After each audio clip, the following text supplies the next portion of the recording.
Bonjour et bienvenue dans ce nouvel épisode du Petit Coin Lecture.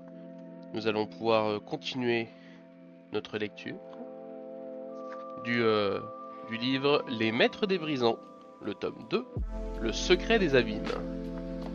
Nous étions arrêtés au chapitre 10. Je prends donc la suite au chapitre 11 et je vous invite, si vous n'avez pas vu ou entendu l'histoire précédente, à retourner voir les, euh, les rediffusions de mes anciens lives. Vous pourrez écouter ce qui s'est précédemment passé. Chapitre 11. Prise de contrôle. Ranken sentit l'euphorie le gagner. Le gondule, son gondule, l'avait accepté. Il ne l'avait pas tué. Il n'avait pas condamné son esprit à errer pour l'éternité. Je me demande si la musique est peut-être un peu forte. Voilà.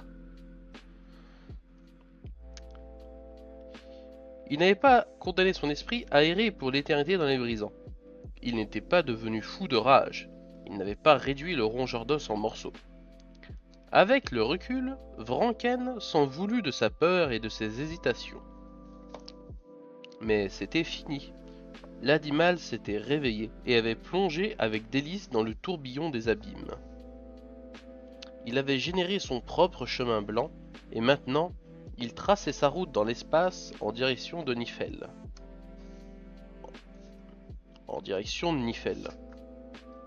Des gouttes de sueur froide glissèrent le long de sa colonne vertébrale, et le capitaine blêmit. Comment le monstre pouvait-il savoir où il devait aller quand il ne lui avait donné aucun ordre, aucune indication? Vranken comprit tout à coup que le gondule ne se dirigeait pas vers la planète des généraux comtes, mais vagabondait au hasard tout à sa joie d'être à nouveau vivant. Il n'y a d'autre reine pour tenir l'animal que notre propre volonté, avait simplement dit son père une fois avec un étrange sourire. Que n'avait-il hésité alors pour en savoir plus? Seulement, il n'était à l'époque qu'un adolescent, et les propos du vieux Xintraille sonnaient comme des élucubrations, qu'il n'écoutait que par respectueuse politesse. Vranken se souvint d'autre chose. En parlant, son père avait fermé les yeux et une joie profonde, inhabituelle chez cet homme dur, avait illuminé ses traits. Pris d'une intuition subite, il ferma les yeux à son tour. Il ne se passa rien pendant un long moment. Puis, la présence du gondule l'envahit comme une vague recouvre un rocher. Vranken se sentit grandir, démesurément. Son esprit emplit la pièce, puis, à l'étroit, déborda dans les coursives. Il se répandit dans tout le navire comme un flot invisible et tumultueux, avant de jaillir à l'extérieur à travers les hublots. Il flotta un instant dans le vide. Enfin, attiré par les yeux du gondule qui brillaient comme des phares dans la nuit des brisants, il s'engouffra dans le crâne monstrueux. Tu ne seras plus toi, il ne sera plus lui, vous serez autre chose, ensemble. Vranken prit une inspiration gigantesque et emplit ses poumons de vide. Il sentit sur le cuir épais de son visage la morsure du froid glacé de l'espace. Ses yeux jaunes perçaient les ténèbres et distinguaient les contours des étoiles que son grand corps frôlait. Il frissonna d'aise à la façon d'un lézard léché par le soleil. Il ouvrit la bouche et avala avec un plaisir indicible les débris phosphorescents d'un météore. Puis il pointa sa corne effilée à la recherche des ondes magnétiques de Nifel, reconnaissables entre toutes puisque chaque planète vibrait de façon particulière. Ayant trouvé ce qu'il cherchait, Vranken orienta sa course, poussa un autre feulement muet et accéléra son allure. Alice se releva tant bien que mal. Sa tête la faisait terriblement souffrir, et elle s'était blessée en tombant de sa couchette. Maudit Zotchigin, murmura-t-elle en essuyant le sang qui coulait de ses lèvres. C'était la première fois qu'un sorcier pénétrait son esprit, même si elle en connaissait le principe. Règle numéro 2 du code des élèves amiraux. Dans bien des cas, le recours à la science d'un Otshigin est indispensable au maintien des communications. Un amiral n'est donc pas autorisé à partir sans un Otshigin. Une phrase froide comme l'encre d'un formulaire qui déguisait une réalité brûlante. À nouveau, elle se massa les tempes. Le message avait été clair. On lui demandait de s'échapper, puis de délivrer le général Xamar et son sorcier, sans perdre de temps. Elle s'accorda quelques minutes pour y réfléchir. Il devait y avoir un grain de sable dans la mécanique bien huilée du Khan pour que ces deux-là l'appellent à la rescousse. Alice n'aimait ni Xamar ni Lochigin. Le général était jaloux de ses succès et la détestait. Quant au sorcier, il la considérait comme un animal savant et la méprisait. Mais elle avait appris à voir au-delà de sa personne, quand les intérêts de Muspel étaient en jeu. Le reste n'avait pas d'importance. Aussi n'hésita-t-elle pas davantage. Elle s'approcha de la porte. Chien de l'île lui avait dit qu'elle pouvait s'adresser aux gardes si elle avait besoin de quelque chose. « S'il vous plaît, je ne sais pas ce qui se passe, j'ai très mal !» Elle gémissait, pliée en deux. Le matelot ouvrit la porte avec méfiance, son fusil braqué sur la prisonnière. « Ça ne va pas ?» Il s'approcha sans baisser sa garde. « Essayez de vous arranger, je vais aller chercher le médecin. » Alice cessa brusquement sa comédie. Avec une étonnante agilité, elle écarta l'arme de la main, faucha le malheureux gardien d'un coup de pied. L'homme roula au sol en criant. Elle bondit sur lui et l'assomma en frappant la nuque. Elle dressa l'oreille tout en maîtrisant sa respiration. Aucun bruit ne parvenait du couloir. Rassurée, elle empoigna le fusil du garde inconscient, puis elle se glissa hors de sa cabine. Le vaisseau avait changé. Quelque chose s'était passé.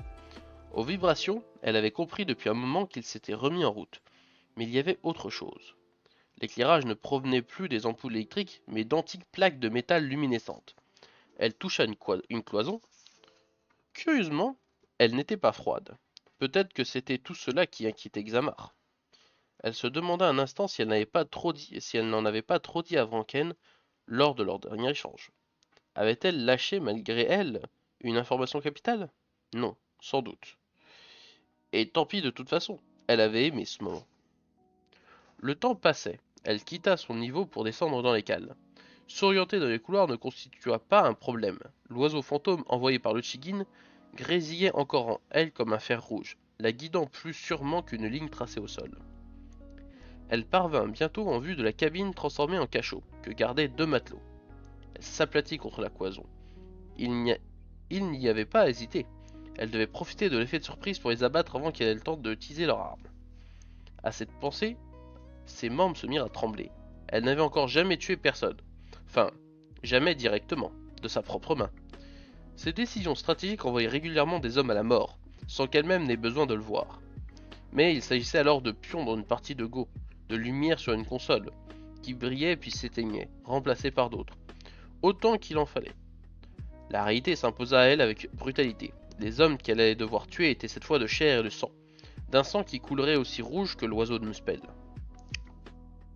Elle pensa alors à ses parents qu'elle avait à peine eu le temps de connaître, à ses parents fauchés par la logique impitoyable de la guerre. Pas de bons ni de méchants, conclut-elle amèrement. Juste des hommes soumis à la volonté du Tengri, luttant pour rester en vie. Elle prit une profonde inspiration et jaillit de sa cachette, son arme pointée en avant comme elle l'avait prévu. Comme elle l'avait prévu, les deux gardes réagirent trop tard. Ils tombèrent foudroyés. Le cœur d'Alice battait la chamade. Elle eut besoin de s'appuyer contre une cloison pour ne pas tomber. Elle l'avait fait. Le Khan aurait été fier d'elle, s'il avait pu la voir. Elle eut un sourire triste et déverrouilla la porte. « Tu en as mis du temps », fut tout ce que lui dit le général Xamar. « Désolé, » répondit-elle sèchement. « Je me suis évanoui à cause de l'oiseau et de l'eau de Chigin. » Le vieillard lui adressa une grimace. Elle haussa les épaules. « Donne-moi les armes, » fit Xamar. Alice tendit les deux fusils pris au garde qu'elle venait de tuer. Le général les inspecta et fit jouer la mécanique. Parfait. Et maintenant? Xamar échangea un regard avec le sorcier. Maintenant, nous allons prendre le contrôle du navire.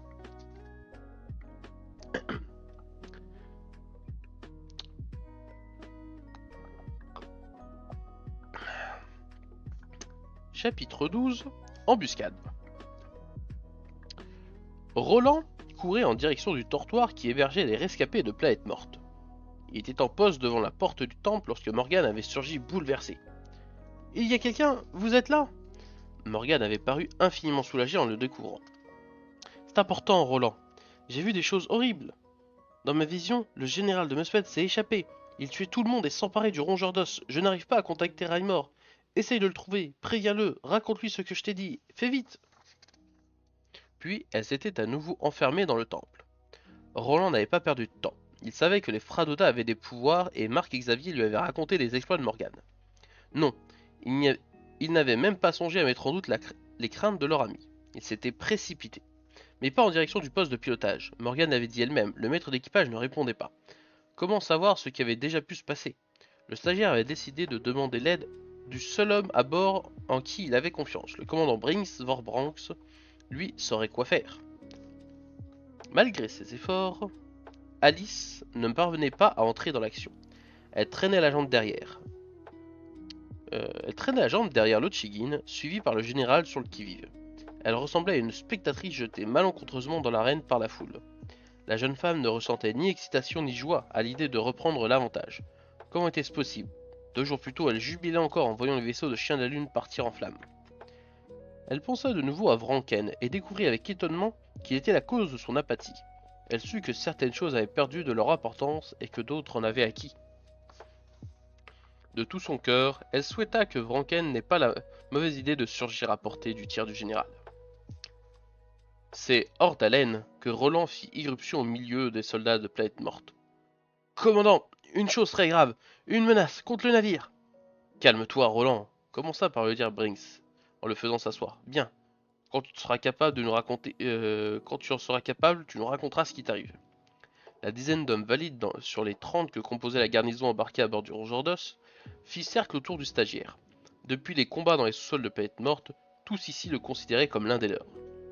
C'est la devineresse du Rongeur d'Os, résuma Roland, lorsqu'il parvint à reprendre son souffle. Elle a vu le général le sorcier qui s'emparait du vaisseau. Le chef Raimor est injoignable. Elle m'a demandé de partir à sa recherche, mais j'ai préféré venir ici. Le visage de Brinks s'assombrit. Il n'en aurait donc jamais fini. Les complots succédaient aux batailles, les mauvaises surprises aux coups durs. Il se sentait très las, épuisé même. La blessure reçue dans les entrailles de la base impériale s'était révélée plus grave qu'il le pensait. Depuis son départ de Planète Morte, il n'aspirait plus qu'au repos. L'idée de revoir sa femme et son fils, de pouvoir enfin les serrer dans ses bras, était la dernière chose qui le soutenait et le poussait à lutter. Sous le bandage blanc, Landaï le relança. Une vive douleur lui transperça le crâne en même temps qu'un terrible pressentiment. Il ne verrait pas la fin de ce voyage. Des gouttes de sueur coulèrent depuis son front et s'accrochèrent au poil blond de sa moustache. Ça va, commandant? S'inquiéta l'un de ses hommes. Oui, ça va, répondit Bringsvorbranx en faisant un effort énorme. Avons-nous des armes? Seulement nos pistolets. Ils nous seront utiles. Si les prédictions de la Frada seraient fondées, je veux des volontaires pour m'accompagner jusqu'à la cellule des prisonniers. Sans un moment d'hésitation, tous se rangèrent derrière lui. Il observa Roland qui lui adressait un regard plein de confiance. Alors, sorcier, où sommes-nous? Mes sens sont perturbés, je ne parvins pas à me repérer. Le général fronça les sourcils. Les coursives mal éclairées de cet étrange navire se ressemblaient toutes. L'architecture des vaisseaux de Muspel était autrement plus simple. Débrouille-toi, nous devons trouver le chemin du poste de pilotage. En admettant que tu réussisses à t'en emparer, que comptes-tu faire après? Demanda Alice. Désamorcer la nouvelle ruse de Chien de la Lune. Tu vas le tuer? Je tuerai tous ceux qui se mettront sur la route du Khan. Alice n'eut pas besoin de le regarder en face pour savoir ce qu'il ferait. Elle essaya d'imaginer la scène. Xamar tirant sur Vranken et le touchant grièvement. L'émotion la submergea. Est-ce que l'on tombe aussi facilement amoureuse d'un homme qui a été votre plus grand adversaire et que l'on connaît si peu? S'étonna-t-elle. Elle avait eu du mal à laisser sa raison, d'habitude si rassurante, se faire malmener par des sentiments nouveaux. Es-tu sûr de le connaître si peu? Lui murmura cette raison qui la trahissait, et de n'avoir éprouvé en l'affrontant que de la haine. Elle sentit que quelque chose basculait en elle, au plus profond d'elle-même. Quelque chose lui criait qu'elle avait cessé d'appartenir au Khan. Elle s'approcha de Xamar. Il ne faut pas tuer le capitaine. Xamar la toisa dédaigneusement. Pourquoi ça? Ça ne me plairait pas.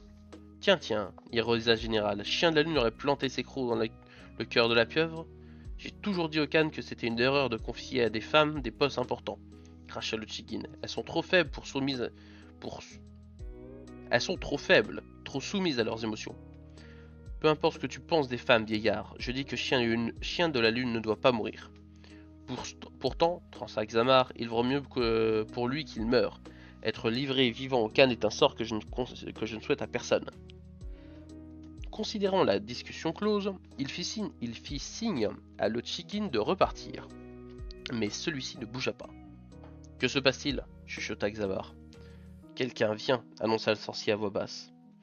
En effet, des bruits de pas se firent entendre. Un groupe d'hommes s'approchait par un couloir perpendiculaire.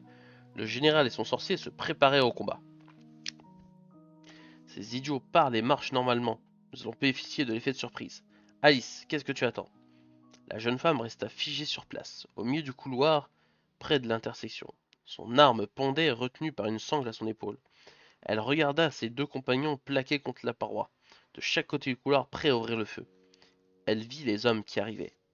Elle sut à cet instant précis qu'elle allait faire trembler le Tengri. Jusqu'alors, elle avait toujours obéi à ses caprices, considérant qu'ils avaient force de loi. Mais pour la première fois, elle disposait d'une certitude plus forte.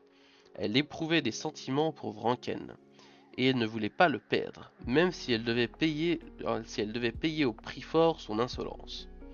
Elle hurla « Non !» En jurant, le général vida un premier chargeur en direction des arrivants. Les hommes de Brinks, qui avaient instinctivement réagi au cri de la pieuvre, s'étaient déployés et ripostèrent. Lochigin s'écroula bientôt, frappé à la tête. Une balle toucha le général au bras, l'obligeant à lâcher son arme. Cerné par les soldats, il n'eut d'autre choix que de se rendre. Alice ouvrit les yeux qu'elle avait fermés au début de la fusillade. Elle n'avait pas bougé. Les tirs l'avaient miraculeusement épargnée. Elle aperçut le sorcier qui gisait sans vie à quelques pas. Le général, le visage blanc, tenait contre lui son bras couvert de sang. Plus loin, des hommes blessés gémissaient. 2 étaient à terre et ne bougeaient plus. Vranken ne faisait pas partie du groupe. Tout était fini. Alice en ressentit un immense soulagement. Roland se précipita vers le corps criblé de balles de Bringsvorbranch. Le commandant marchait à la tête de ses hommes au moment de l'embuscade et avait reçu de plein fouet la première rafale tirée par Xamar. Il respirait faiblement. « Ne bougez pas, commandant !» gémit Roland, penché sur lui. « Le médecin va venir. Il va... » Brinks trouva la force de lever une main rougie par le sang. Il la posa sur la joue du stagiaire. « C'est inutile. C'est trop tard. Je regrette surtout de laisser mon petit garçon seul avec sa mère. Tu étais comme un fils, Roland, comme un fils pour moi. » Son bras retomba lourdement et sa tête roula sur le côté. Roland s'effondra sur le corps désormais sans vie et éclata en sanglots. Chapitre 13 : Le Spartacus.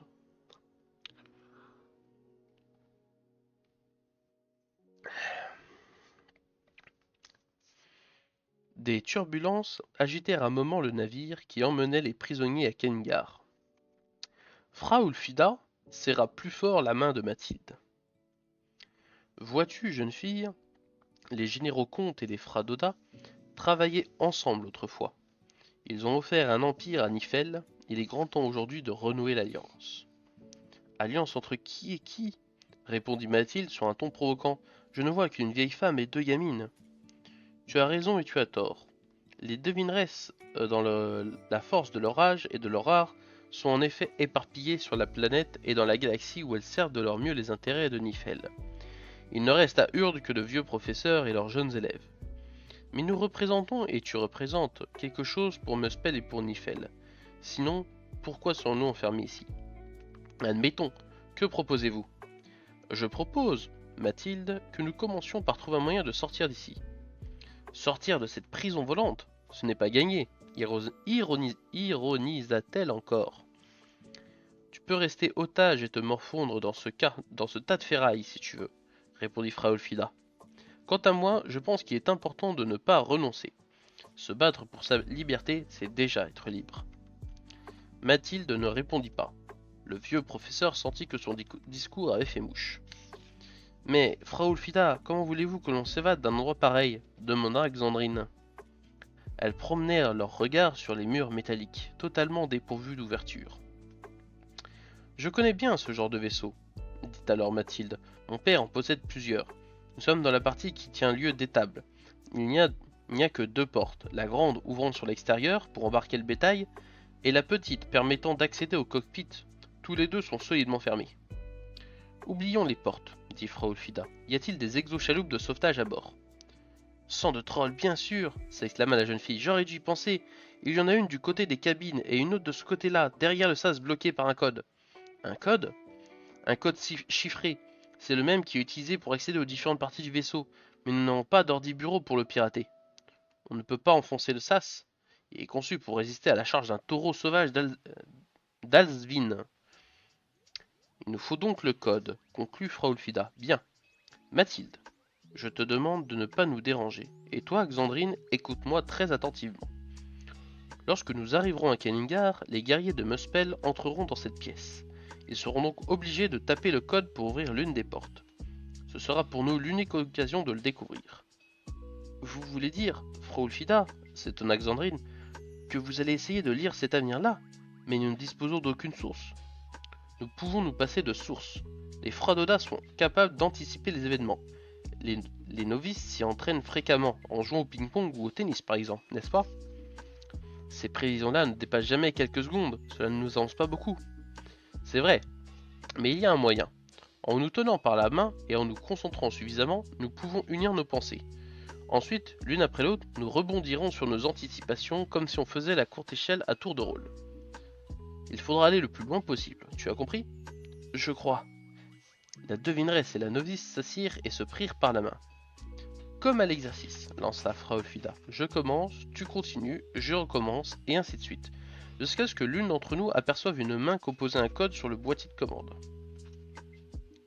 Fraulfida ferma les yeux et projeta son esprit le plus loin possible dans l'avenir. Elle transpira immédiatement à grosses gouttes. S'appuyant sur ces parcelles de futur, devenues le présent pour leurs deux esprits réunis, Xandrine s'élança à son tour vers l'avenir. Les Fradodas remontèrent lentement le temps. Xandrine avait le sentiment de ne pas servir à grand chose. Elle voyait Fraulfida chanceler, rebond après rebond en direction de ce futur insaisissable. Et si je me trompais de direction? Si je ne voyais rien? Elle éprouva une angoisse terrible. Elle pensa alors à Morgane, qui était sa meilleure amie lorsqu'elle était à Urde. Cela lui fit du bien. Elle se sentait plus forte en imaginant sur elle le regard protecteur de son amie. Dans sa main, celle de sa voisine se crispa. Par les feuilles de l'arbre sacré, c'est de nouveau à moi. Elle plongea dans la vision de Fraulfida et prit sa place. Elle vit deux hommes armés devant une porte. Ils riaient. L'un d'eux avait la main posée sur un boîtier. Le temps se ralentit. C'était trop tôt. L'homme appuya sur la touche 1, puis sur la touche 9. Le temps se ralentit encore. Touche 6, touche 7, et puis plus rien. La scène se figea comme dans un tableau, avant de s'estomper et de disparaître. Fraulfida n'avait pas trouvé la force de prendre là le relève. Elles sortirent peu à peu de leur transe muette, épuisées. Fraulfida avait du mal à contrôler le tremblement de ses mains. « Tu as pu voir le code ?»« J'ai, » répondit Xandrine d'une voix mal assurée. « Il y avait une main qui... J'ai pu voir 4 chiffres seulement. » Fraulfida posa les yeux sur la nièce du général Comte, qui avait assisté à la scène sans comprendre. « Mathilde, combien de chiffres pour le code de la porte ?»« 4. Toujours 4 chiffres. Nous les avons. » Xandrine releva la tête radieuse. « Je ne sais pas comment vous avez fait, dit Mathilde, mais c'est sacrément bien joué. Mon oncle aurait dû voir ça. »« Le plus difficile est devant nous, répondit Fraulfida, en s'essuyant le front avec un pan de sa robe. Mais toutes les trois nous y arriverons, n'est-ce pas? Les deux jeunes filles répondirent par un sourire. Elles composèrent le code volé au futur. Le sas s'ouvrit dans un chuintement. Oui, jubila Xandrine. Mathilde la félicita d'une bourrade, puis activa l'exochaloupe. Elles se glissèrent à l'intérieur. Ils ne vont pas essayer de nous poursuivre? S'inquiétait la novice. Une exochaloupe de secours, répondit Mathilde, narquoise, est conçue pour s'éloigner le plus vite possible du vaisseau. C'est utile en cas d'explosion. Est-ce que l'on sait où l'on est? D'après les capteurs, Fraulfida, nous survolons les forêts d'Alsvin. Alors nous ne manquerons pas d'endroit où nous cacher. Alsvin est le comté le plus sauvage de Nifel. Après ce qu'a dit, rectifia orgueilleusement Mathilde. Attention, mise à feu imminente. L'exochaloupe jaillit du vaisseau et piqua en direction du sol. Chapitre 14. Tempête. Une voix résonnait dans le tube acoustique en paléocuivre qui reliait le poste de pilotage au temple. Morgane se précipita. « Tu es là, petite ?» Raimor, je suis bien contente de vous entendre. J'ai essayé de vous appeler tout à l'heure, mais il n'y avait personne. Je suis désolé, Morgan, j'étais en salle des machines. Thorn Tristrem était inquiet à cause du gondule, mais tout va bien maintenant. Et Roland, est-ce que vous avez vu Roland? C'est très important. Il... La voile se fit rassurante. Roland va bien. Il est parvenu... Il a prévenu qui il fallait. La mutinerie a été matée et c'est grâce à toi. Morgan soupira de soulagement. C'était atroce, Raimor. Le général tue tout le monde et je vous ai vu par terre. Cet avenir-là n'existe plus. Oublie-le. Le général est blessé. Son body sorcier est mort et la pieuvre a retrouvé le chemin du cachot. Dis-moi, tu te sens de continuer? Continuer? Vous voulez dire rester dans le temple? Bien sûr, je l'ai promis au capitaine. D'accord. Tu sais que tu es épatante. Juste une chose, Raimor. Ça me rassurait si quelqu'un restait vraiment dans le poste de pilotage. Je te le promets, dit le géant embarrassé. Puis le silence revint dans le temple. Morgan s'assit au bord de la source et appuya son dos contre l'arbre artificiel. Elle laissa sa tête aller en arrière, son regard se perdit dans les feuilles en polyvert. Elle s'amusa à en suivre les nervures, finement ciselées. Elle sentit une joie profonde l'envahir. Sa vision avait sauvé le vaisseau. Elle n'était plus une simple novice, fascinée par les révélations de l'avenir, mais une devineresse capable d'utiliser ses dons de voyance. Fradrumar serait si fier d'elle. Bien sûr, rien n'était simple. Elle n'avait plus de professeur pour l'aiguiller et lui montrer le chemin. Elle devrait se débrouiller seule. Elle décida de sonder le futur par intermittence, ne sachant pas combien de temps elle allait rester dans le temple. Elle devait s'économiser. Elle divisait la journée et la nuit en périodes de veille. Dormir et manger occupaient le reste de son temps. Elle programma un réveil, puis alla s'allonger sur son matelas. La sonnerie tira la jeune fille d'un sommeil sans rêve. Elle eut du mal à émerger. Elle grignota un fruit, puis se rendit près de la source. Rien de significatif ne lui était apparu au cours de ses présentes explorations. Elle bâilla et posa de nouveau son regard sur la sombre surface de métal. Il se passa cette fois-ci quelque chose de différent. La source se mit à bouillonner. Morgan n'eut pas le temps de réagir, son esprit fut attiré au fond. Instinctivement, elle retint sa respiration. Ce qu'elle voyait était très éloigné de ses visions. Et ce qu'elle voyait était très éloigné des visions qu'elle avait eues et qui s'étaient révélées justes. C'était beaucoup plus fort. Elle se trouvait dans l'espace, dans l'immensité des brisants. Devant elle rampait une entité gigantesque, une chose sans corps, mais avec une forme de serpent. C'était un serpent, long comme une voie lactée, large comme un amas d'étoiles. Il ondulait et les planètes tremblaient sur son passage. La novice n'en avait jamais connu, mais elle sut qu'il s'agissait d'un tumulte, d'une tempête stellaire dont les tourbillons ressemblent aux anneaux d'un serpent. Elle aperçut le rongeur d'os minuscule qui fonçait dans sa direction. Le serpent ouvrit la gueule, l'avala et le déchiqueta, le réduisant en poussière. Morgan ferma les yeux et cria. Elle les rouvrit en pensant se retrouver dans le temple. D'habitude, un cri suffisait à interrompre une vision, mais cette fois-ci rien n'avait changé. Son esprit était toujours là, dans l'espace, au fond de la source bouillonnante. Elle commença à paniquer. Elle sentit alors une présence à ses côtés, une présence familière et rassurante. Fradrumar, pensa-t-elle sans y croire. Oui, ma fille. C'est vous, je veux dire, c'est vraiment vous. La voix qu'elle entendait dans sa tête ressemblait étonnamment à celle de son professeur. C'est moi, et ce n'est pas moi.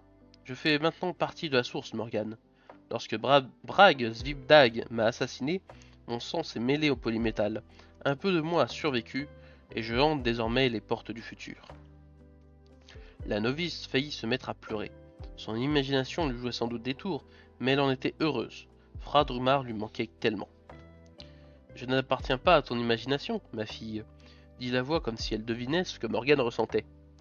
J'existe indépendamment de toi, même si c'est pour toi seul. Nous n'avons malheureusement pas le temps d'en discuter. Le navire va au-delà d'un sérieux problème. Le serpent, c'est vrai. Il faut que je sorte de ma transe. Il faut que je prévienne Raimor. La tempête stellaire va broyer le rongeur d'os. Inutile. Raimor n'a aucune prise sur le navire. Quant à Vranken, il est injoignable. Le gondule est désormais le seul maître à bord. Le désespoir envahit Morgan. Vous voulez dire que nous sommes perdus? Il y a toujours une solution à un problème. As-tu remarqué, chère petite, à quel point la source du navire était différente de celle de l'école d'Urde? Oui, elle est beaucoup plus sombre. C'est comme s'il y avait de la peinture noire dans le polymétal. Et l'arbre artificiel? Il entoure de ses racines une tige de métal au lieu d'une souche de bois. C'est bien. Morgan eut l'impression que le fantôme de Fradrumar lui adressait un sourire affectueux. Vois-tu, ma fille, la tige de métal rattache le temple à la structure du navire. Quant à la substance noire mêlée au polymétal liquide, c'est le sang du gondule. Grâce à la source, les deux minerais ont un accès direct à la conscience de la bête. Alors, Fradrumar, nous pouvons prévenir le gondule de l'arrivée du tumulte. Oui, Morgan, mais c'est ton travail à toi seul. Je ne peux agir à ta place. J'appartiens désormais à la source. Le sang noir du gondule a rejoint le rouge du mien dans l'argent du métal. Dites-moi au moins ce que je dois faire. Laisse-toi emporter. Se laisser emporter? Où ça? Elle voulut poser la question à la devineresse, mais celle-ci s'était évaporée. Elle regarda autour d'elle. Sous ses yeux, un fleuve surgit de nulle part, se mit à couler au milieu des étoiles. Un fleuve poisseux aux eaux noires. Sans réfléchir, elle se jeta dedans. Elle se sentit ballottée par le courant, puis aussi soudainement qu'il était apparu, le cours d'eau disparut, déposant la novice sur une grève. Elle se mit debout sous ses pieds, elle sentit la texture étrange du sol, c'était du cuir souple et chaud comme une peau. Elle leva la tête et retint un cri, éclairant un visage monstrueux, deux yeux jaunes à l'éclat insoutenable, la regardaient. Elle était devant le condule. Elle s'étonna de ne ressentir aucune peur. Cher Gondule, monsieur le rongeur d'os, je ne sais comment il faut vous appeler. Je ne sais même pas si vous me comprenez. Je m'appelle Morgan et je suis votre Fradoda. Enfin, la Fradoda du navire, qui Bon, écoutez, il faut que vous sachiez qu'un tumulte, un serpent, une tempête stellaire s'approche à grands pas de vous, voilà. Elle ne trouva rien d'autre à dire. Le monstre s'agita. Il feula, puis il bondit en avant, renversant la pauvre Morgane, qui tomba comme une pierre au milieu des planètes et des étoiles. J'espère seulement que le gondule aura compris ce que je lui dis, murmura-t-elle. Il lui avait semblé juste avant qu'il s'en aille que le monstre avait entrouvert son bec, dégoûtant, et lui avait souri. Dans le temple, assis en tailleur devant la source, la jeune fille en transe frissonnait, les yeux révulsés. Thorn Tristrem se retint au pupitre principal de la salle des machines pour ne pas tomber. Le rongeur d'os avait fait une terrible embardée. Le chef mécanicien entendit le vaisseau grincer et gémir comme s'il se révoltait d'être traité de la sorte. Je n'aurais jamais pu obtenir ça des moteurs photoniques, murmura Thorn. C'est la bête! Il s'approcha d'un hublot, mais il ne vit rien d'autre que le noir d'une nuit profonde. C'est comme ça depuis que le Gondi avait bondi dans les brisants. J'espère que Vrank est toujours aux commandes, dit-il, encore pour se rassurer. Mais en son fort intérieur, il était persuadé du contraire. Chapitre 15. Inquiétude.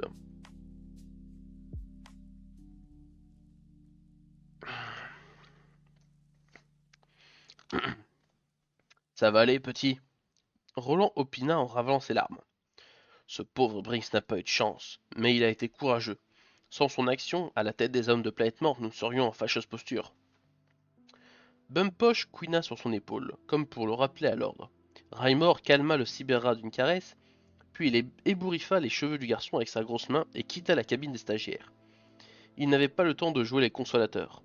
Thorn Tristram voulait le voir à nouveau et cela semblait important. Le géant avait cette fois donné rendez-vous au chef mécanicien dans le poste de pilotage, où il est resté à portée de voix de Morgan. Le bruit métallique de sa jambe artificielle résonna un long moment dans les coursives. Roland prit sa tête entre ses mains et retint un nouveau sanglot.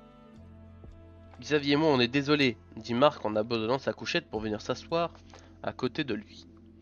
Xavier montait la garde devant la porte du temple. Après ce qu'il s'était passé, ils avaient décidé de ne pas relâcher leur vigilance autour de leur ami.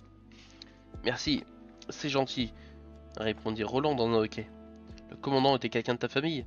Non, enfin presque, bredouilla Roland, encore sous le coup de la douleur. Il me considérait comme un fils, il me l'a dit. J'ai des parents en Ifel, mais ce n'est pas pareil. Le commandant, c'était quelqu'un d'important pour moi, tu comprends? Marc hocha gravement de la tête. Je ne suis pas doué pour parler. Morgan aurait fait ça très bien, Xavier aussi. Mais je comprends ce que tu ressens. Je n'ai jamais connu mes parents, c'est mon grand-père qui m'a élevé. Je l'ai toujours admiré, j'avais envie de le rendre fier de moi. Marc n'avait jamais eu l'occasion de parler à quelqu'un de son grand-père. Il sentit l'émotion l'envahir. Une boule se forma dans sa gorge. Ses paupières papillonnèrent. Roland tourna vers lui un visage reconnaissant. Je crois que nous ne sommes pas de grands bavards, toi et moi, mais nous sommes bien sur la même longueur d'onde. Merci, Marc. Il lui tendit la main et Marc la serra longuement. J'ai de la chance de vous avoir trouvés tous les trois, continua Roland. Je ne serai pas seul, malgré la mort du commandant. Ça sert à ça, les amis, fut tout ce que Marc trouva à ajouter, à ne pas être tout seul. Tu voulais me parler, vieux gredin, dit le maître d'équipage à Thorn Tristram lorsque ce dernier pénétra sous le dôme du poste de pilotage. Je t'écoute. Le mécanicien avait un air sombre. Je suis très inquiet, Raymore. Lorsque le rongeur d'os est devenu fou tout à l'heure, j'ai bien cru que nous allions y passer. Nous avons été secoués, relativisa le géant, mais tout est revenu à la normale. Thorn secoua la tête. Il y a plus grave. Je suis allé faire une inspection de la coque, juste après. Elle est fissurée de l'intérieur, à plusieurs endroits. Nous ne résisterons pas à une autre secousse du même genre. Raymore soupira. Il aurait préféré ne pas entendre ça. Il fit quelques pas en se grattant furieusement la joue. Bon, dis ce que tu as à dire. Nous avons suffisamment joué avec le feu, Raymore. Plus personne ne contrôle la course de ce navire. Reconnais-le, nous ne savons ni où nous sommes, ni où nous allons. Nous sommes des aveugles enfermés dans une prison. Essayons de déconnecter le gondule et de reprendre le navire en main. C'est stupide, nous ne savons pas comment l'animal réagira. Puis même si nous y parvenons, nous nous retrouvions perdus dans les brisants. C'est un risque à courir, mais il me paraît moindre que de continuer comme ça. Et Franck, rien ne nous dit qu'il soit encore vivant. Raymond ne répondit pas.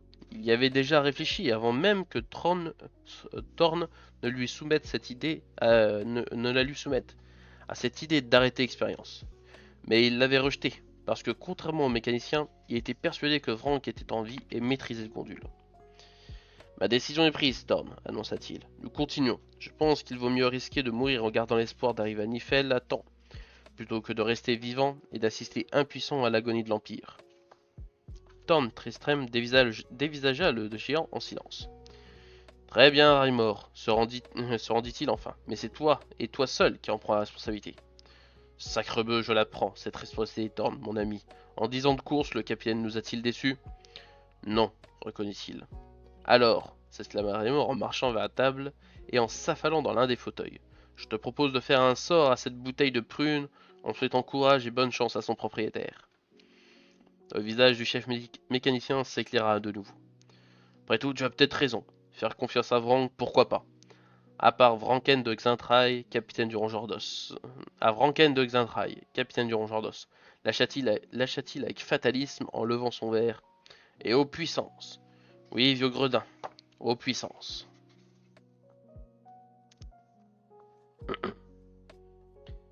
Chapitre 16. De la steppe aux forêts.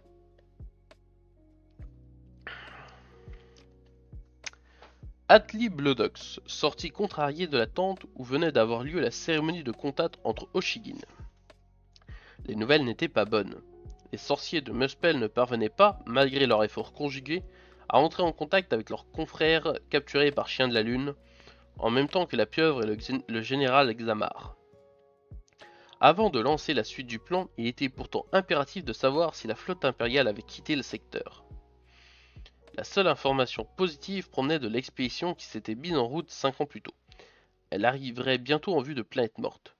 Les techniciens du Khanat allaient pouvoir rétablir les chemins blancs. Le Khan appela son cheval serpent, laissa échapper un sifflement joyeux et trotta vers lui d'un bond puissant. Atli Blodox sauta sur son dos. Cours, mon fidèle, vole, lui murmura-t-il à l'oreille. J'ai besoin de sentir sur mon visage la caresse du vent. Il chevaucha longuement, sans but, laissant son esprit se libérer de la pression accumulée des derniers jours. Lorsqu'il était devenu Khan, 20 ans plus tôt, il avait déjà en tête l'idée folle qu'il allait renverser l'arrogant empire. Il lui avait fallu 2 ans pour l'imposer et la préparer. Il se souvenait comme si c'était hier du départ de la flotte pour Nifel. Il faisait nuit. Les tours d'acier de l'astroport, illuminés, ressemblaient à des poignards pointés vers les étoiles. Il avait défié le Tengri et investi les brisants, projetant son audace à travers le temps et l'espace. Bien sûr, cela n'avait pas été facile. De nombreux vaisseaux avaient sombré au milieu des étoiles, sous le coup des pirates, des tempêtes et d'autres dangers encore plus grands. Les soldats qui avaient 20 ans au départ en accusaient presque 40 à l'arrivée. Un des 5 Ochigin de l'armada était mort pendant le trajet. Mais l'opération Rosée de sang avait continué, et 13 ans plus tard, des savants formés à la mécanique complexe des chemins blancs, accompagnés par les plus habiles techniciens de l'époque, s'étaient à leur tour lancés dans les abîmes pour être au rendez-vous de l'histoire. Maintenant, les pièces du fabuleux puzzle s'assemblaient enfin. La pieuvre avait pris Chien de la Lune dans ses filets. L'amiral Gulax, brillant officier et remarquable stratège, avait conforté sa position sur Nifel et étalait ses cartes sur la table ronde des généraux comtes. La flotte de l'Empire, par orgueil, était sûrement déjà partie se perdre dans les brisants. Enfin, les chemins blancs allaient être réactivés et Muspel pour envoyer sur Nifel une armée d'invasion digne de ce nom. Lui-même, Atli Blodox, serait alors sacré Khan des Khans, et le système solaire de Drasil tout entier ploierait les Chines sous sa poigne. Sa course le conduisit au milieu d'un troupeau de Zog. Il mit sa monture au pas pour ne pas les effrayer.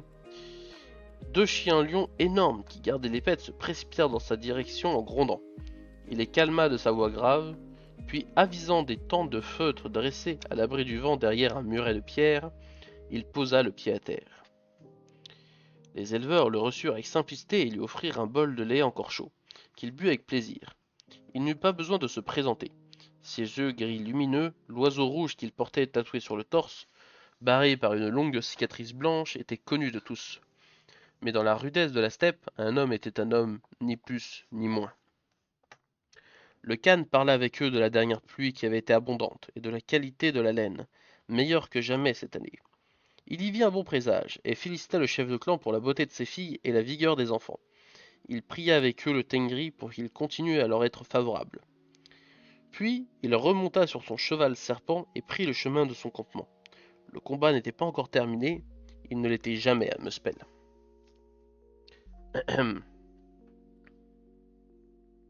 Le général comte Arvak Ogentir avait quitté la capitale au début de l'invasion.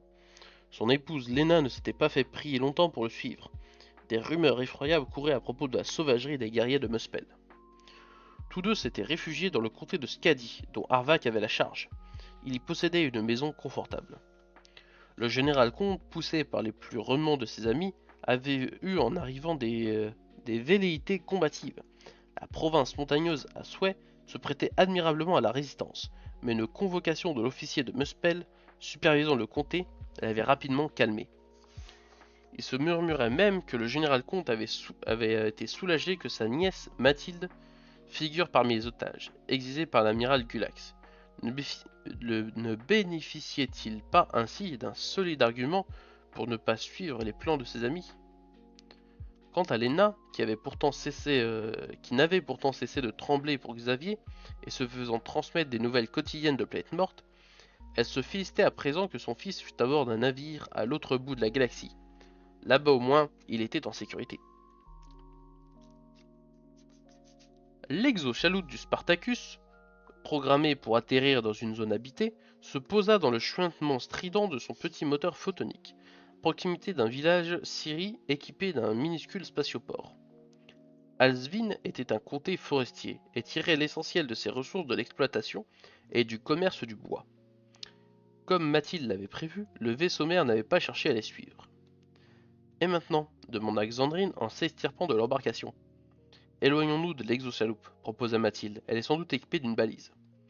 On raconte qu'il y a plein de bêtes à Asvin, ajouta Xandrine en regardant autour d'elle.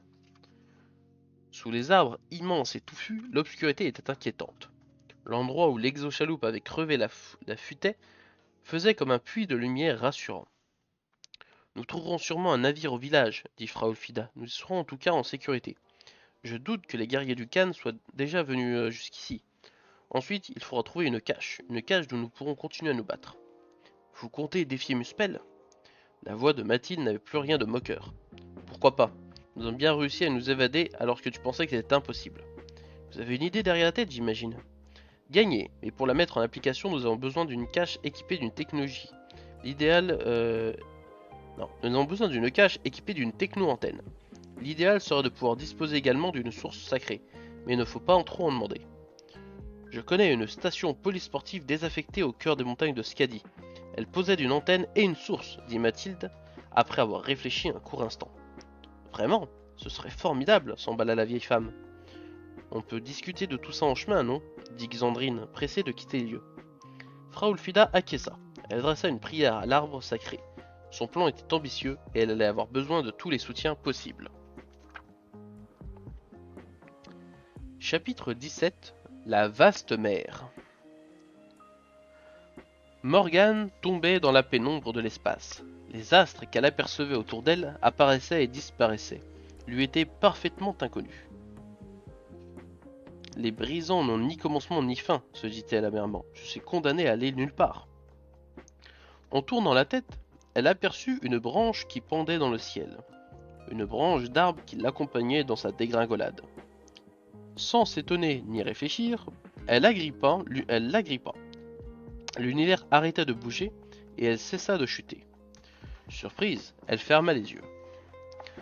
Lorsqu'elle les rouvrit, une vaste mer infinie avait rempli le vide de l'espace. Sur le rivage poussaient quelques arbres et une herbe rase. Morgane s'en réjouit. Elle fit quelques pas, soulagée de sentir enfin quelque chose sous ses pieds. Elle aperçut une vieille femme qui venait à sa rencontre. Celle-ci portait un manteau noir qui la couvrait entièrement. Seul dépassait son visage ridé, une mèche de cheveux grises et des yeux blancs. « Je suis heureuse de voir quelqu'un, » dit joyeusement Morgane, qui aurait malgré tout préféré une compagnie moins sinistre. La vieille dame mit sur ses lèvres un long doigt osseux pour lui intimer le silence. « C'est moi qui parle, » murmura-t-elle d'une voix sifflante. « Toi, tu n'existes pas, alors comment pourrais-tu parler ?» Elle fit un geste dans sa direction. Morgane se retint pour ne pas hurler de terreur. Ses vêtements tombaient en poussière, et sous ses vêtements, il n'y avait plus de chair. Elle était devenue squelette. Elle n'avait gardé que son cœur qui palpitait, rouge, au milieu de ses côtes, et ses yeux blancs dans leur orbite.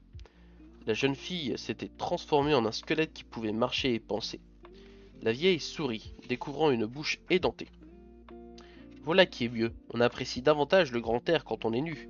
Mais tu ne devrais pas t'attarder, petite, je connais des esprits qui n'aiment pas être dérangés. À peine avait-elle prononcé ces mots que les tentacules d'un monstre surgirent des profondeurs de la mer. Morgane se mit à courir. Elle entendit derrière elle un hennissement. Un cheval à la robe d'écume, portant sur le front une corne nacrée, ruisselant, la dépassa au galop. Instinctivement, elle s'accrocha à sa crinière et se laissa emporter dans une course folle. Elle lâcha prise quand elle fut loin du monstre surgi des flots. Devant elle, un pont partait du rivage et s'élevait haut au-dessus de la mer. Elle s'en approcha et vit qu'il était fait de fumée. Maintenant que je suis un squelette, se dit-elle, je ne pèse plus très lourd. Ce pont devrait supporter mon poids. Elle s'engagea dessus. Le premier être qu'elle rencontra fut un corbeau, qui piqua droit sur elle, puis s'éloigna dans le ciel en croissant. Elle avait cru un moment qu'il voulait la renverser.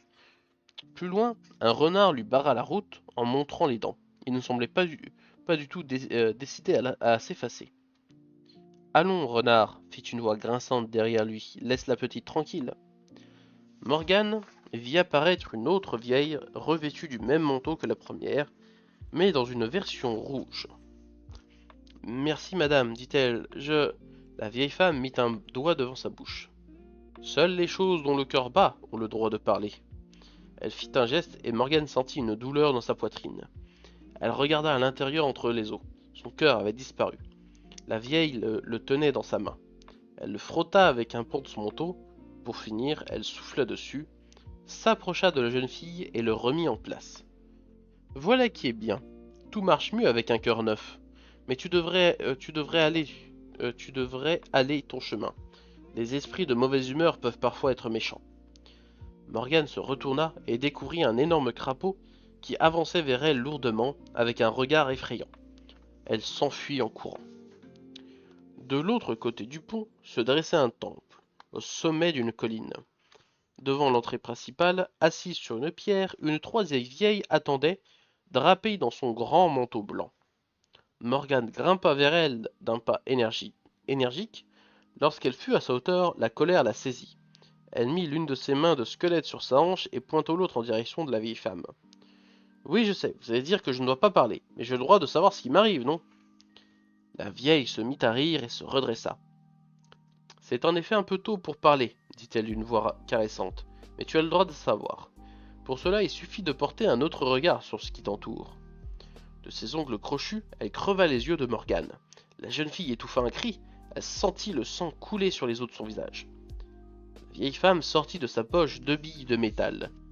Elle les enfonça dans les orbites à la place des yeux. Morgane perdit connaissance. Chapitre 18. Ô sombre coursier.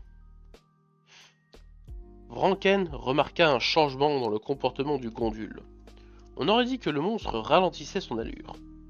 Le capitaine était incapable de dire combien de temps s'était écoulé depuis qu'il avait procédé à la fusion avec l'animal. Il n'avait ni mangé ni bu depuis une éternité. Il se sentait terriblement faible. Sans le sang du gondule qui coulait dans ses veines et le nourrissait d'une énergie inhumaine, il se serait écroulé depuis longtemps. Son esprit s'était souvent immiscé dans le crâne monstrueux, et il avait vu et ressenti des choses inouïes. Dans un état d'hallucination absolue, il bredouillait alors des fragments de poèmes écrits par les plus lyriques des hommes qui avaient comme lui chevauché un gondule. Leurs mots s'éclairent d'un sens nouveau.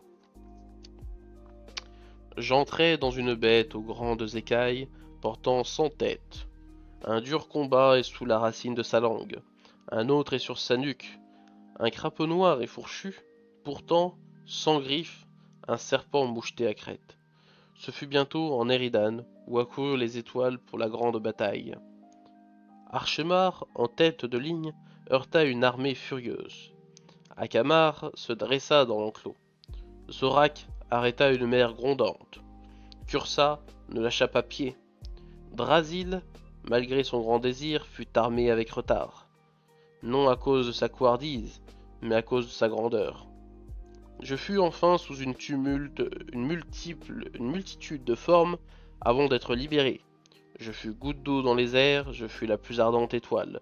Je fus maître des brisants, grâce à la bête transformée pour 9000 ans, en eau, en écume, en lave dans le feu.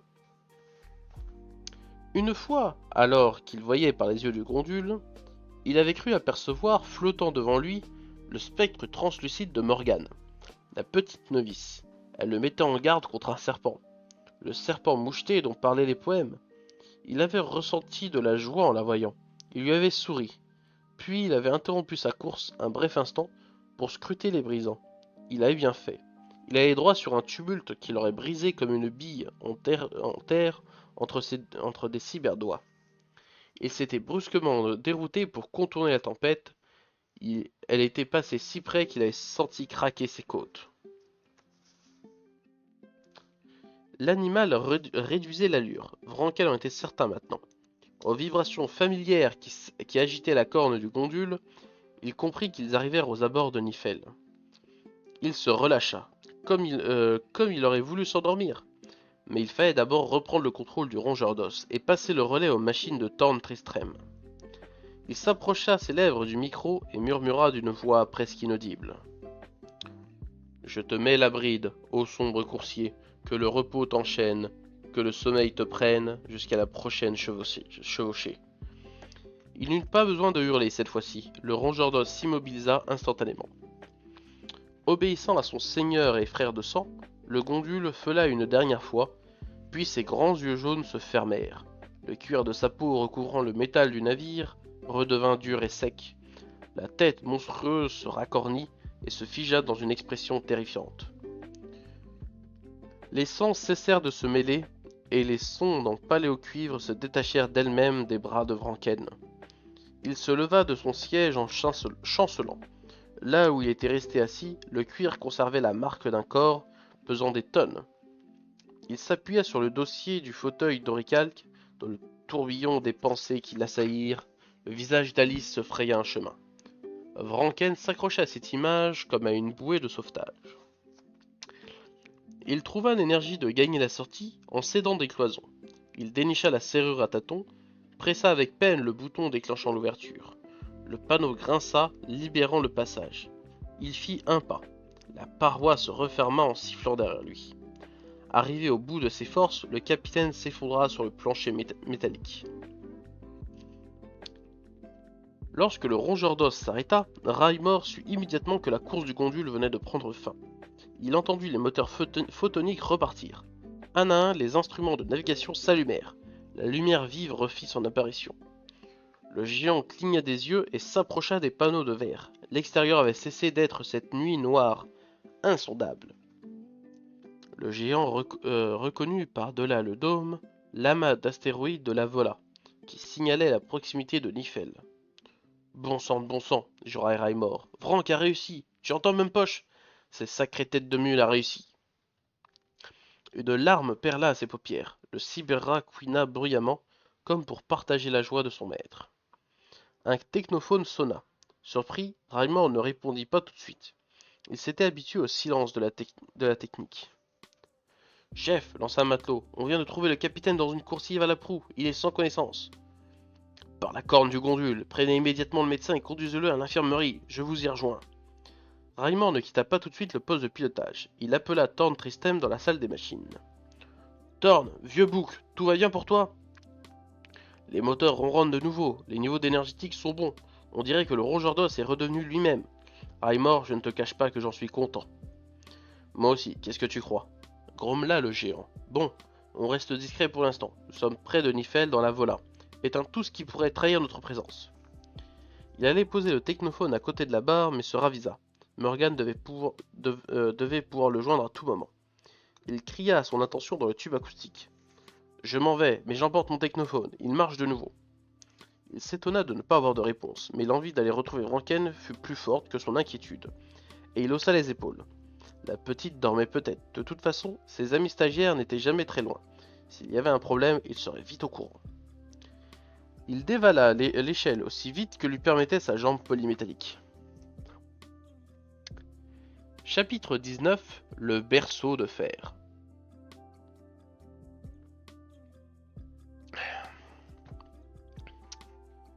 Morgane fut réveillée par un grincement régulier. Elle s'étira et se cogna contre le fer d'une paroi. Sous le choc, elle retrouva immédiatement ses esprits. Tout lui revint en mémoire et elle se redressa en criant. Elle commença par tâter son corps fébrilement. Il était redevenu normal. Elle n'était plus un squelette. Elle posa une main sur son cœur et l'écouta battre. Enfin, elle porta ses doigts tremblants sur ses paupières. Ses yeux étaient toujours là. Elle se mit debout et regarda autour d'elle. Elle se trouvait à l'intérieur d'un étrange berceau de fer, suspendu à la branche d'un arbre gigantesque. Elle leva la tête, les ramures se perdaient dans les étoiles.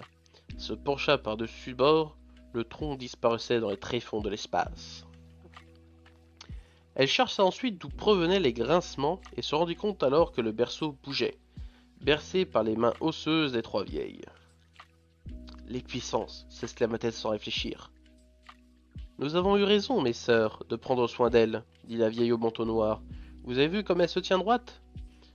J'ai vu la fille sortir du néant, poursuivit-elle en psalmodiant. Un cheval de mer la suivait.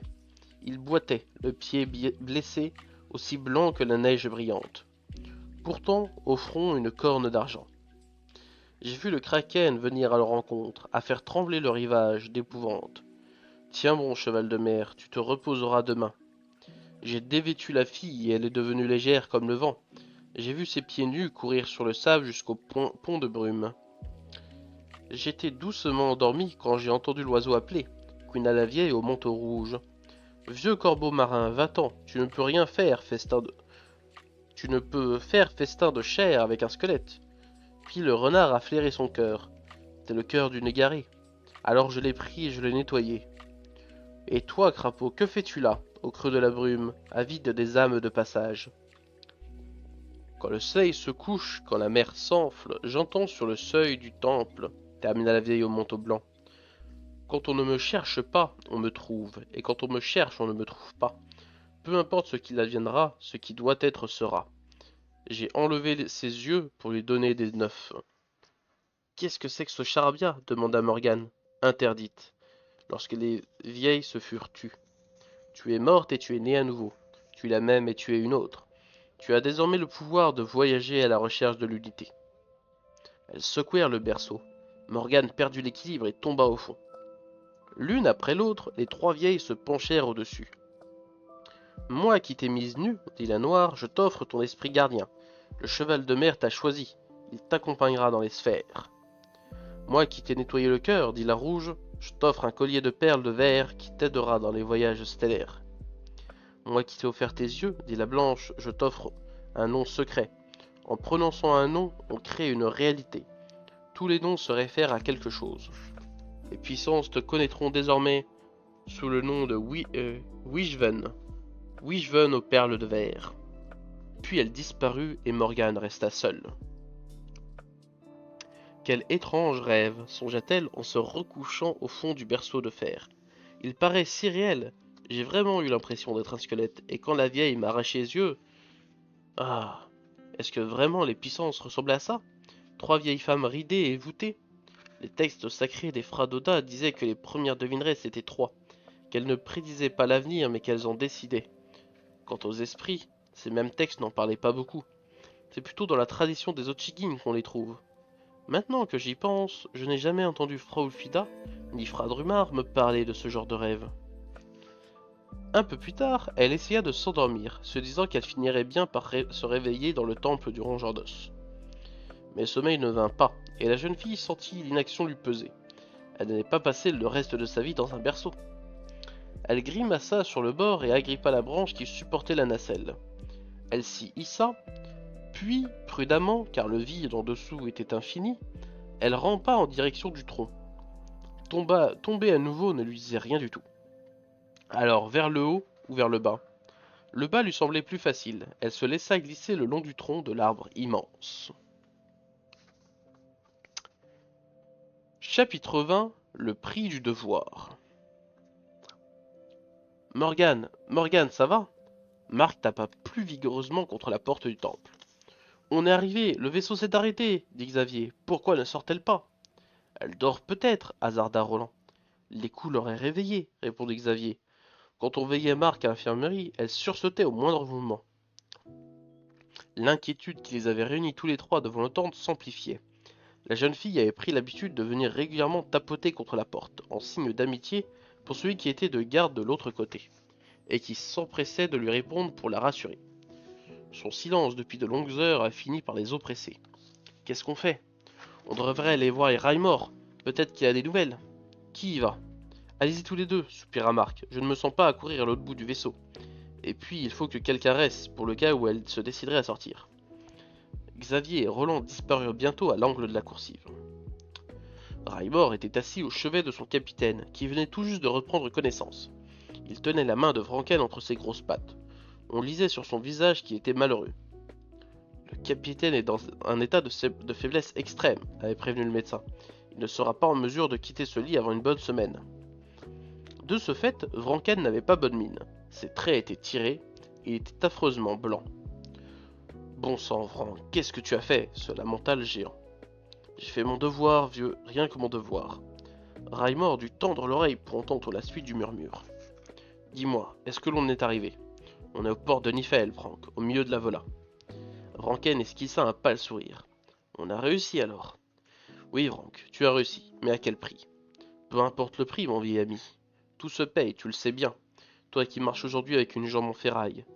Les puissances me réclament aujourd'hui leur dû, je suis prêt. Il ferma les yeux. Sur un signe du médecin, Raimor se leva et s'éloigna du lit où gisait son ami. Notre capitaine a besoin de repos, de beaucoup de repos, dit l'homme en raccompagnant le géant jusqu'à la porte.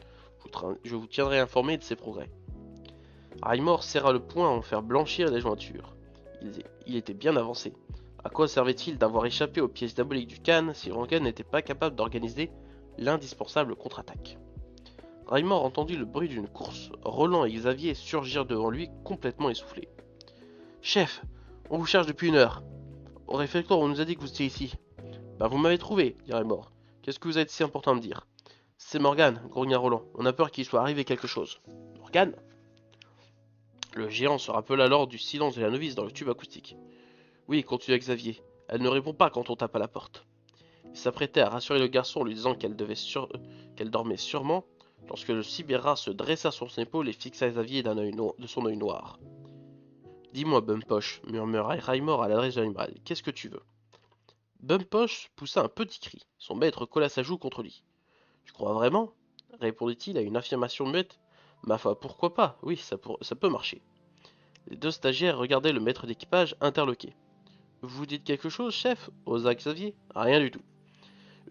Un énorme sourire illuminait sa face. Bon, occupons-nous de Morgane, reprit-il en fouillant dans sa poche. Il sortit une clé et la tendit à Roland. Avec ça, tu pourras entrer dans le temple, mais à mon avis, tu trouveras Morgane tranquillement endormie. La clé de Bryce Vibdag, s'exclama Xavier. Je l'ai récupérée sur son cadavre. Le garçon grimaça. Vous ne venez pas avec nous, chef s'inquiéta Roland.